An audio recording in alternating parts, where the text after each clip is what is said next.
In tonight's Saturday Spotlight in May, get ready to put on your best disco outfit and head out to the Straz as the Broadway show, the Donna Summer Musical, is coming to town. One of the stars of the show is a homegrown talent, Danielle Williams, and she was born right here in Tampa Bay in Brandon. And she is in today to give us a little chat about the show. So glad to have you here. Thank you. Thank you for having me. So I had the chance to see this show in previews, and it was fantastic. And you say your show is way better than that one in New York. So it's going to be I don't know better. if we should say that out loud, but it's okay. It's just different, you know. Yeah. You know, I think any production that is being reimagined, which this production was, is going to come off a little bit differently than the original. So that's all. What do you love about the show the most? I'll tell you, the thing that I love is watching people in the aisles just dancing and having a really good time. I do love that. That's always a lot of fun because it's like a big old party at the end. Yeah. I'd have to say that my favorite part is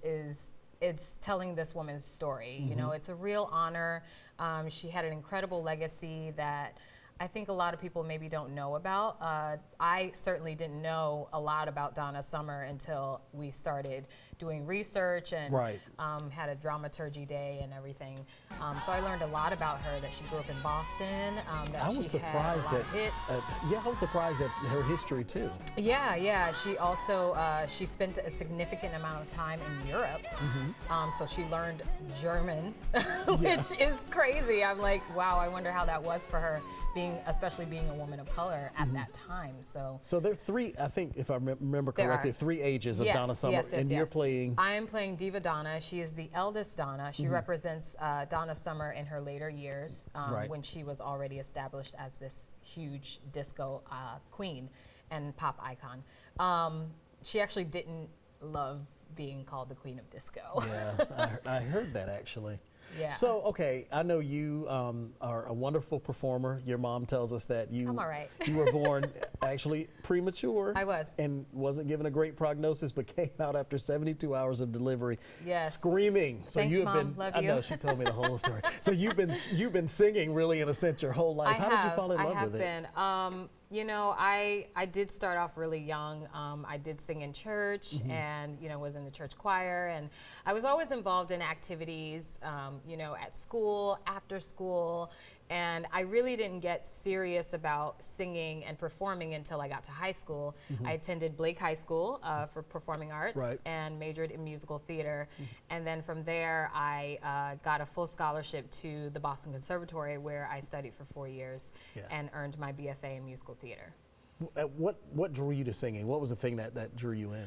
Well, I have to say that Whitney was one of my favorite artists growing up. I like adored her, and I just thought her voice had such a warmth and a power, so much power behind it. And I was like, man, I want to do that. Like, I want to be a mega, you know, powerful singer like that. And so my mom and I actually used to do voice lessons in the garage of my house. I love it. Because my dad worked nights, so during the day we had to keep it kind of quiet. And so we would do little lessons, voice lessons, and I just have always loved music. You know, my dad had it around. He has an extensive record collection, so I grew up around it, and it just was inevitable that I was gonna, you know, do it. Was it a hard transition leaving Florida, then moving to New York, and now, of course, student of the world, if you will, because you're all over? It was really hard moving away from home when I went to college.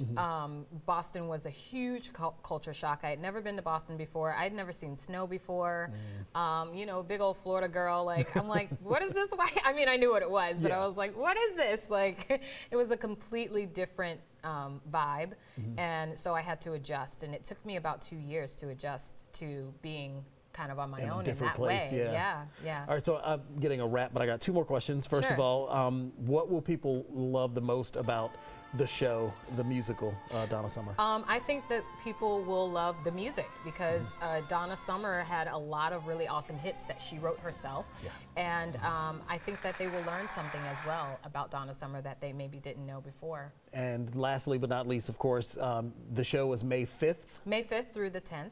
And so we'll see you back here. Yes. Awesome. Maybe we can get you back on the show for a little bit then. Yeah, maybe. Great. I mean, I'll be here. I know you'll be busy. I'll be busy, doing a little singing and dancing there. Yeah, absolutely. Thank but you so I'll come much. back anytime. Thank you for having me. Absolutely. It was a reminder for everybody too. The tickets go on sale December 1st. Yes. Perfect. Thank you so much. Thank you.